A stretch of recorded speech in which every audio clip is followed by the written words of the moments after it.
ஸ்தோத்திரம் கர்த்தாவே. அப்பா துதிக்கிற ராஜா, இந்த நேரத்திற்காக நாங்கள் உமக்கு நன்றி செலுத்தினோம். இந்த வேளையிலே நாங்கள் பார்க்கக்கூடிய உம்முடைய வேத வசனங்களுக்காக நாங்கள் உமக்கு நன்றி செலுத்துகிறோம். உம்முடைய வசனம் ஆவியாயும் ஜீவனாயும் இருபுறமும் கருக்குள்ள எந்த பட்டயத்திலும் மிகவும் கருக்கானதாக இருக்கிறது என்று நாங்கள் வாசிக்கிறோமே. இப்படிப்பட்ட வசனங்கள் எங்களுடைய வாழ்க்கையிலே கிரியை செய்யும்படிக்காக நாங்கள் ஜெபிக்கிறோம். எங்களுக்குள்ளாக ஒருமனப்பாட்டின் ஆவியை தாங்க இயேசுவின் நாமத்தில் ஒப்பு கொடுத்து ஜெபிக்கிறோம் எங்கள் ஜீவனுள்ள தூய பிதாவே, ஆமேன் ஆமேன். 1 பேதுருவின் புத்தகம் 4ஆம் அதிகாரம் 3 மற்றும் 4ஆம் வசனம். சென்ற வாழ்நாட் காலத்திலே நாம் புறஜாதிகளுடைய இஷ்டத்தின்படி நடந்து கொண்டது போதும். அப்பொழுது நாம் காம விகாரத்தையும் துர் இச்சைகளையும் நடப்பித்து மதுபானம் பண்ணி களியாட்டு செய்து வெறி கொண்டு அருவருப்பான விக்கிரக ஆராதனையை செய்து வந்தோம். அந்த துன்மார்க்க உலகிலே அவர்களோடே கூட நீங்கள் விழாமல் இருக்கிறதுனாலே அவர்கள் ஆச்சரியப்பட்டு உங்களை தூஷிக்கிறார்கள். சிலுவையை பற்றின உபதேசம் கெட்டு போகிறவர்களுக்கு பைத்தியமாய் இருக்கிறது, ரட்சிக்கப்படுகிற நமக்கும் அது தேவ பலனாய் இருக்கிறது என்று சொல்லி நம்ம பார்க்குறோம். இங்கே பாருங்கள், நம்ம எந்த ஒரு சூழ்நிலையிலும் நம்ம மட்டும்தான் அப்படிங்கிற ஒரு எண்ணமே நமக்குள்ளாக வந்துடவே கூடாது.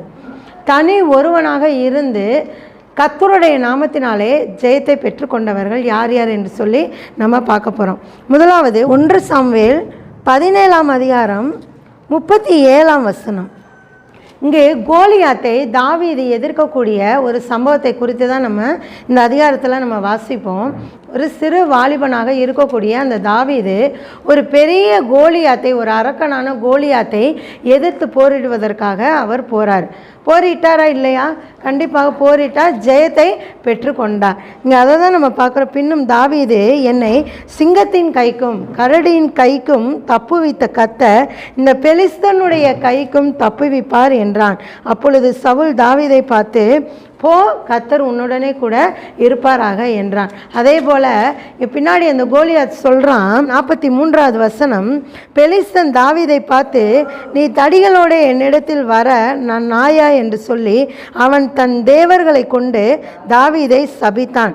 பின்னும் அந்த பெலிஸ்தன் தாவீதை பார்த்து, என்னிடத்தில் வா, நான் உன் மாம்சத்தை ஆகாயத்து பறவைகளுக்கும் காட்டு மிருகங்களுக்கும் கொடுப்பேன் என்றான். அதற்கு தாவீது பெலிஸ்தனை நோக்கி, நீ பட்டயத்தோடும் ஈட்டியோடும் கேடகத்தோடும் என்னிடத்தில் வருகிறாய், நானும் நீ நிந்தித்த இஸ்ரவேலுடைய இராணுவங்களின் தேவனாகிய சேனைகளுடைய கர்த்தரின் நாமத்திலே உன்னிடத்தில் வருகிறேன் என்றான். பெலிஸ்தனுக்கு நிறைய சேனைகள் இருக்குது, பின்னாடி நிறைய சேனைகள் இருக்கிறாங்க. ஆனால் தாவீது எவ்வளவு சேனைகளை கூட்டிகிட்டு போனார்? தாவீது மட்டும்தான் போனார், சேனைகள் அவரோட வரவே இல்லை. தாவீது கூட இருந்தது யாருன்னு பார்த்தா இஸ்ரவேலின் தேவனாகிய கர்த்தர் மாத்திரம்தான். பாருங்கள், மாமிச மலையாக அந்த கோலியாத் நின்றுருக்கிறான். அந்த மாமிச மலையான அந்த கோலியாத்தை எதிர்க்கிறதுக்கு ஒருத்தர் கூட முன் வரவே இல்லை. ஒருத்தர் கூட முன் வராமல் இருந்தபோது தனி ஒருவனாக இந்த சின்னஞ்சிறிய தாவீது ஒரு கவனையும் ஒரு கல்லையும் வைத்து அந்த பெரிய மாமிச மலையான அந்த கோலியாத்தை எதிர்க்கிறாரு. அப்போ இன்றைய நாளில் நம்ம மட்டும்தானே இருக்கிறோம் அப்படின்னு எண்ணாதபடிக்கு நம்மோடு கூட சேனைகளின் தேவனாகிய கர்த்தர் இருக்கிறார் என்ற விசுவாசத்தோடு நம்ம இருப்போம் என்றால் எவ்வளோ பெரிய சேனைகள் வந்தாலும் அவர்களை குறித்து நம்ம பயப்படவே தேவையில்லை. அல்லேலூயா. 2வது தானியேலின் புத்தகம் 6ஆம் அதிகாரம் முழுவதுமாக நம்ம வாசிக்கும் போது 30 நாட்கள் அரிய ராஜாவை வணங்க வேணும், என்னை வணங்காத யாராக இருந்தாலும் அவர்களை என்ன செய்யணும்? சிங்கத்தின் கெபியில் போடணும் அப்படின்னு சொல்லிட்டு கட்டளை பிறப்பித்திருக்கிறான். அப்போ அந்த கட்டளைக்கு எல்லாரும் கீழ்ப்படுகிறாங்க. யார் மட்டும் கீழ்ப்படியலை? தானியேல் மட்டும் கீழ்ப்படியலை. ஏன் அப்படின்னா, ஒரு தேவனை வணங்குவதற்காக படைக்கப்பட்ட நான் சாதாரண ஒரு மனிதனை வணங்கக்கூடாது என்று சொல்லி மனதில் இருந்த ஒரு வைராக்கியம். அந்த வைராக்கியத்தினாலே தரிய ராஜாவை அவன் என்ன செய்யலை? வணங்கவே இல்லை. எப்பொழுதும் போல 3 வேளை அவர் என்ன செய்கிறாரு? முழங்கால் படியிட்டு தன்னுடைய வழக்கத்தின்படியே பலகனியில் முழங்கால் படியிட்டு உபவாசித்து ஜெபித்து கொண்டு இருக்கிறார். ஆனாலும் தரிய ராஜாவை வணங்காத காரணத்தினாலே தானியேலை என்ன செய்கிறாங்க? சிங்கங்களுடைய கெபியில் போடுறாங்க. இவன் பாருங்க, தானியேலோடு கர்த்தர் இருந்த காரணத்தினாலே, இடைவிடாமல் ஆராதிக்கக்கூடிய தேவன் தானியேலோடு இருந்த காரணத்தினாலே சிங்கங்களுடைய வாய்களை தேவன் கட்டி போட்டு சிங்கங்களுடைய கைக்கு தானியேலை விடுவித்து கர்த்தர் பாதுகாத்தார் என்று சொல்லி நம்ம இந்த தானியேல் 6ஆம் அதிகாரத்தில் வாசிக்கிறோம். சிங்கங்களுடைய கெபியில் போட்டப்ப யார் யாரை போட்டாங்க? தானியேலை மட்டும்தான் போட்டாங்க, கூட யாரையுமே போடவே இல்லை. சரிங்களா? அப்போ பாருங்கள், தனி ஒருவனாக அந்த சிங்கங்களுடைய கெபிக்குள்ளாக தானியேல் போடப்பட்ட போது கர்த்தராகிய தேவன் தூதர்களை அனுப்பி அந்த தானியேலை விடுவித்து பாதுகாத்து கொண்டார்.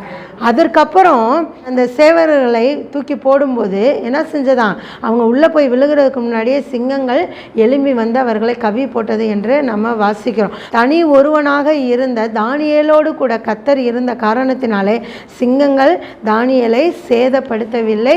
தானியேலோடு கூட கர்த்தராகிய தேவன் இருந்தார் என்று சொல்லி நம்ம வாசிக்கிறோம். மூன்றாவது ஒரு காரியம், நியாயாதிபதிகள் 16ஆம் அதிகாரம் முழுவதுமாக நம்ம வாசிக்கும் போது சிம்சோனை குறித்து நம்ம வாசிக்க முடியும்.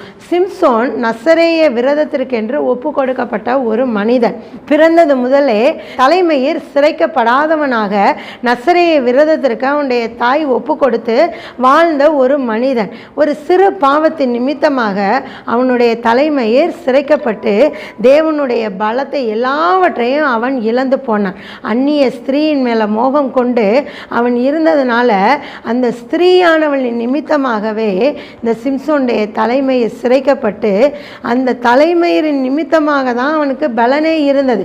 அந்த தலைமயிர் சிரைக்கப்பட்டது நிமித்தமாக அவனுடைய பலன் எல்லாம் இழந்து பெலிஸ்தனுடைய கைக்கு அவன் ஒப்பு கொடுக்கப்பட்டு விட்டான். பெலிஸ்தன்ட்ட ஒப்பு கொடுக்கப்பட்ட போது அவனுடைய கண்கள் பிடுங்கப்பட்டு சிறைச்சாலையில் ஒரு வேடிக்கை பொருளாக ஒரு பெரிய மண்டபத்தில் அடைக்கப்பட்டு ஒரு கேளிக்கை பொருளாக அந்த சிம்சோன் நிறுத்தப்படுறான். வீட்டில் நேரம் கிடைக்கும் போது அந்த நியாயாதிபதிகள் புத்தகத்தை வாசித்து பாருங்க, ரொம்ப அருமையாக இருக்கும். சிம்சோன் என்ன செய்கிறான், தேவனாகிய கர்த்தரை நோக்கி விண்ணப்பம் பண்ணுறான். 2 தூணில் கைகளை வைத்து அவன் என்ன செய்கிறான், தேவனை நோக்கி ஜெபம் பண்ணுறான். இந்த ஒரு விசை மாத்திரம் எனக்கு பலனை கொடுங்க அப்படின்னு சொல்லிட்டு ஜெபம் பண்ணுறான். மன்றாடி கேட்குறான், மன்னிப்பு கேட்கான். உடனே கர்த்தர் பலனை கொடுக்குறாரு. அந்த 2 தூணை இப்படி அசைக்கிறாரு. ஏறக்குறைய 3000 பேர் அந்த மண்டபத்திற்குள்ளாக உட்கார்ந்துருக்காங்க. சீலிங் ஃபுல்லாக கட்டணம் எல்லாம் இடிஞ்சு விழுந்து அவனும் செத்து போயிடறான். அங்கே இருந்த எல்லா ஜனங்களும் செத்து போயிடுறாங்க. சிம்சோன் உயிரோடு இருக்கும்போது அநேகரை அவன் கொன்றான். ஆனால் உயிரோடு இருக்கும்போது அவனால் கொல்லப்பட்டவர்களை காட்டிலும் அந்த சிம்சோன் சாகும்போது அவனால் கொல்லப்பட்டவர்கள் அதிகமான பேர். தனி ஒருவன்னா எத்தனை பேரை கொன்றானா? 3000 பேரை கொன்றான் என்று சொல்லி நம்ம வேதத்தில் வாசிக்கிறோம். அடுத்து 4வது ஒரு காரியம், எஸ்தரின் புத்தகம் 3ஆம் அதிகாரம் 5ஆம் அதிகாரத்தில் வாசிக்கும் போது ஆமான் என்கிற அந்த ராஜா யூத ஜனங்கள் முழுவதுமாக கொல்ல வேண்டும் என்று சதி திட்டம் போட்டிருக்கிறான். அந்த சதி திட்டம் போட்டிருந்த நாட்களிலே தன்னுடைய இனமான யூத ஜனத்தை காப்பாற்ற வேண்டும் என்று சொல்லி எஸ்தர் முடிவெடுத்து தைரியமாக ராஜாவின் முன்னாடி போய் நிற்கிறாங்க. உபவாசம் இருந்து ராஜாவின் முன்னாடி ராஜாவுடைய கட்டளைக்கு எதிராக போய் நிற்கிறாங்க. அப்போ ராஜாவினுடைய கட்டளை வேறு ஒன்றாக இருக்குது, ராஜாவுடைய திட்டம் வேறு ஒன்றாக இருக்குது. அதையெல்லாம் மீறி ராஜாவுடைய சமூகத்தில் உபவாசித்து ஜெபித்து போய் தனி ஒருத்தியாக நின்று யூத ஜனங்கள் யாவரையும் காப்பாற்றுகிற ஒரு வீரமிக்க ஒரு பெண்ணாக இந்த எஸ்தர் ராஜாத்தியை குறித்து நம்ம வாசிக்க முடியும். ஒரே ஒரு பெண் தான் ராஜாவுடைய சமூகத்தில் போய் நிற்கிறாங்க. அதன் மூலமாக யூத ஜனங்கள் யாவரும் என்ன செய்கிறாங்க, காப்பாற்றப்படுறாங்க என்று சொல்லி நம்ம வாசிக்கிறோம். அதுக்கடுத்து 1 ராஜாக்களின் புத்தகம் 18ஆம் அதிகாரத்தில் நம்ம வாசிக்கும் போது பாகாலை வழிபடக்கூடிய 450 தீர்க்கதரிசிகள் ஒரு பக்கம் இருக்கிறாங்க. எலியா, உண்மையான தேவனை இஸ்ரவேலின் தேவனை வழிபடுகிற எலியா ஒரு பக்கம் நிற்கிறார். யாருடைய தேவன் மிகப்பெரிய தேவன், உண்மையான தேவன் என்று சொல்லி அவர்கள் இருவருக்குமாக போட்டி. அந்த இடத்துல யார் தான் ஜெயிச்சா? இஸ்ரவேலின் தேவன், எலியாவின் தேவன், நம்முடைய தேவன் தான் அங்கு ஜெயித்தவராக இருக்கிறார். பலியை அக்கினியினாலே உத்தரவு அருளுகிற தேவன் தான் உண்மையான தேவன் என்று சொல்லி பாகாலுடைய தீர்க்கதரிசிகள் 450 பேர் காலையிலிருந்து மாலை வரைக்கும் அந்திப்பள்ளி செலுத்துகிற நேரம் வரைக்கும் என்ன செய்கிறாங்க, உடம்பெல்லாம் கீறி கொண்டு அதிகமான பலிகளை செலுத்தி கொண்டு இருக்கிறாங்க. ஆனால் அவர்களுடைய தேவன் என்று சொல்லக்கூடிய அந்த பாகால் தெய்வம் பதிலளிக்கவில்லை. இந்த சைடு எலியா இருக்கிறார். அந்திப்பள்ளி செலுத்துகிற நேரத்தில் தண்ணியை என்ன செய்கிறாரு, நிறையா ஊற்ற சொல்கிறாரு. பலிக்காக காளைகளை சந்து சந்தாக துண்டித்து வைத்து அந்த காளைகளின் மேலேயும் தண்ணியை ஊற்ற சொல்கிறாரு. ஊற்ற சொல்லி அந்த 1 ராஜாக்கள் புத்தகத்தின் 18ஆம் அதிகாரத்தில் பாருங்கள், ஒரே ஒரு ஜபம் தான் செய்கிறாரு. அந்திப்பள்ளி செலுத்தும் நேரத்திலே தீர்க்கதரிசி ஆகிய எலியா வந்து, ஆபிரகாமுக்கும் ஈசாக்குக்கும் யாக்கோபுக்கும் தேவனாகிய கர்த்தாவே, இஸ்ரவேலிலே நீர் தேவன் என்றும் நான் உம்முடைய ஊழியக்காரன் என்றும் நான் இந்த காரியங்களை எல்லாம் உம்முடைய வார்த்தையின்படி செய்தேன் என்றும் இன்றைக்கு விளங்க பண்ணும். கர்த்தாவே, நீர் தேவனாகிய கர்த்தர் என்றும் தேவரீர் தங்கள் இருதயத்தை மறுபடியும் திருப்பினீர் என்றும் இந்த ஜனங்கள் அறியும்படிக்கு என்னை கேட்டருளும் என்றார். இந்த ஒரு ஜெபம் மட்டும்தான் எலியா பண்ணார். ஆனால் பாகாலுடைய தீர்க்கதரிசிகள் என்ன பண்ணாங்க, உடம்பெல்லாம் கீறி கொண்டு ரத்தம் வரத்தக்கதாக உடம்பெல்லாம் கீறி கொண்டு அநேக பலிகளை செலுத்துகிறாங்க, கத்தி கூப்பாடு போடுறாங்க. ஆனால் தெய்வம் பதிலளிக்கவில்லை. ஏன் அப்படின்னா அது ஜீவனுள்ள தேவன் கிடையவே கிடையாது. ஆனால் எலியா வணங்கின தேவன் இன்றைக்கு நாம் வணங்குகிற தேவன் ஜீவனுள்ள தேவனாக இருக்கிறதுனாலே கர்த்தராகிய தேவன் தானியம் அளக்கிற 2 படி விதை விதைக்கத்தக்கதான இடமான ஒரு வாய்க்காலை உண்டு பண்ணுறாங்க. விறகுகளை அடுக்கிறாங்க. காளைகளை சந்து சந்தாக துண்டித்து விறகுகளின் மேலே வைக்கிறாங்க. அவன் என்ன செய்கிறான், 4 குடம் தண்ணீர் கொண்டு வந்து சர்வாங்க தகன பலியின் மேலும் விறகுகளின் மேலும் ஊற்றுங்கள் என்றான். பின்னும் 2ஆம் தரம் 4 குடம் தண்ணீரை கொண்டு வந்து ஊற்றுங்கள் என்றான். 3ஆம் தரமும் அதே மாதிரியே ஊற்றுறாங்க. ஊற்றி சதன்னு அவ்வளோ தண்ணியாக இருக்குது. அதில் நம்ம எவ்வளோதான் விறகை கொண்டு பற்ற வைத்தாலும் பற்ற வைக்க முடியாது. ஆனால் நம்முடைய தேவனாகிய கர்த்தர், ஜீவனுள்ள தேவனாகிய கர்த்தர் எலியாவினுடைய அந்த சிறிய ஜெபத்துக்கு பதிலளித்து உடனே அக்கினியை இறங்கி பலியை பட்சித்து போட்டார். அந்த வாய்க்காலை சுற்றி இருந்த தண்ணீரையும் அந்த அக்கினியானது என்ன செய்ததா, நக்கி போட்டது என்று சொல்லி நம்ம வேதத்தில் வாசிக்கிறோம். 39ஆம் வசனம், ஜனங்கள் எல்லாரும் இதை கண்டபோது முகங்குப்புற விழுந்து கர்த்தரே தெய்வம் கர்த்தரே தெய்வம் என்று சொல்லி ஆர்ப்பரித்தார்கள் என்று சொல்லி நம்ம பார்க்குறோம். அப்போ அங்கே எலியா ஒருத்தர் மாத்திரம்தான் இருந்தார். இஸ்ரவேலின் தேவனாகிய கர்த்தருக்கு முன்பாக, ஜீவனுள்ள தேவனாகிய கர்த்தருக்கு முன்பாக நின்றிருந்த எலியா ஒரே ஒரு ஆள் தான் தேவனாகிய கர்த்தர் ஜீவனுள்ளவர் என்று அந்த இடத்துல நிரூபித்து காட்டினார்.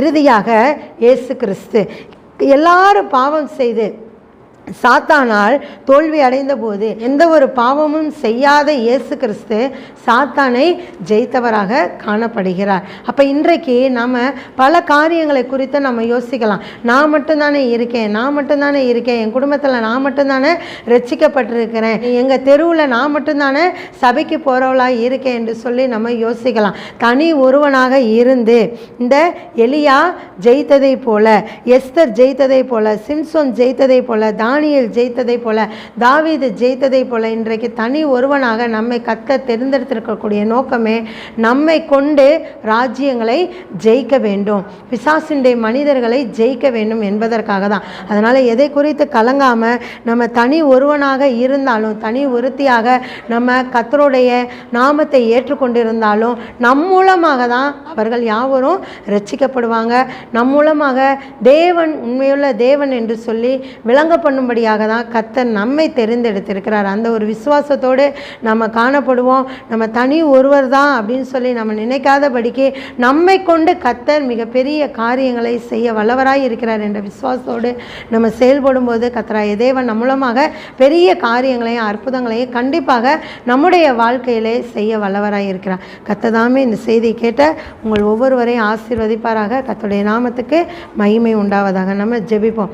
சோத்திரம் கர்த்தாவே, அப்பா துதிக்கிற ராஜா, இப்பொழுது கூட தனி ஒருவனாக இருந்து அப்பா தாவீதை குறித்து நாங்கள் பார்த்தோமே, தானியேலை குறித்து, எஸ்தரை குறித்து, சிம்சோனை குறித்து, எலியாவை குறித்து நாங்கள் பார்த்தோமே. இவர்கள் யாவரும் தனி ஒருவராக இருந்து அப்பா உம்முடைய நாமத்தினாலே ஜெயத்தை பெற்றுக்கொண்டார்களே தகப்பனே. அப்படியாக இந்த நாட்களில் நாங்கள் தனி ஒருவராக அல்ல தகப்பனே, எங்களுக்குள்ளாக இருக்கக்கூடிய இயேசுவின் நாமத்தினாலே நாங்கள் ராஜ்யங்களை ஜெயிக்கத்தக்கதான ஒரு பலத்தை நீர் எங்களுக்கு தரும்படிக்காக நாங்கள் ஜெபிக்கிறோம்.